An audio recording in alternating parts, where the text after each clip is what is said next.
आज ହେଉଛି ଏପ୍ରିଲ 1 ତାରିଖ, ଯାହାକୁ ଆମ ରାଜ୍ୟରେ ଉତ୍କଳ ଦିବସ ରୂପେ ପାଳନ କରାଯାଏ।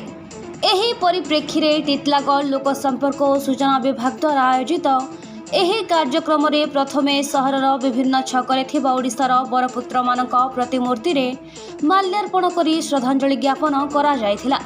ଟିଟଲାଗଡ଼ ପୌର ପରିଷଦର ଅଧ୍ୟକ୍ଷା ଶ୍ରୀମତୀ ମମତା ଦେବୀ ଜୈନ, ଟିଟଲାଗଡ଼ ଉପଜିଲ୍ଲାପାଳ ପଦ୍ମନାଭ ସାମନ୍ତରାୟ, ବ୍ଲକ ଉନ୍ନୟନ ଅଧିକାରୀ ଶ୍ରୀ ନାଗ, एसडीपीओ ଯଶୋବନ୍ତ ନାରାୟଣ ପ୍ରଧାନୀ, ସାଂସଦ ପ୍ରତିନିଧି ପ୍ରଶାନ୍ତ ଷଡ଼ଙ୍ଗୀ, ପୌର ପରିଷଦର ନିର୍ବାହୀ ଅଧିକାରୀ ଚନ୍ଦନ ଶତପଥୀ ଓ ବିଭିନ୍ନ ବିଭାଗର ଅଧିକାରୀ ଓ କର୍ମଚାରୀମାନେ ଆମ ବୀରପୁତ୍ରଙ୍କ ଅବଦାନ ଆମ ପାଇଁ ଅବିସ୍ମରଣୀୟ ହୋଇ ରହିବ ବୋଲି ମତ ରଖିଥିଲେ। ଟିଟଲାଗଡ଼ରୁ ସଞ୍ଜୟ କୁମାର ନାୟକଙ୍କ ରିପୋର୍ଟ, କୋଶଳ ପ୍ରବାହ।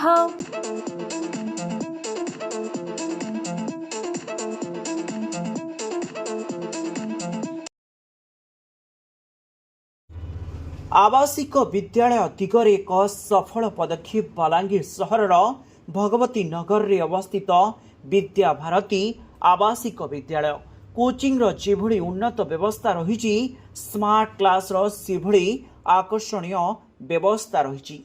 छात्र छात्री स्वतंत्र हॉस्टेल व्यवस्था जुगु सुनाम अर्जन करथिबा ई आवासिक विद्यालय रे अनग्रसर पिलांक पई स्वतंत्र ध्यान दियाजिबार व्यवस्था करा जायछि।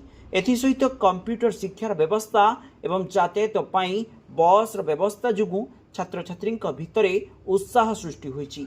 विद्या भारती आवासिक विद्यालय रे निज पिलांकु एडमिशन कराइबा पई जोगाजोग करंतु। Mobile number 9438311711 9437320855।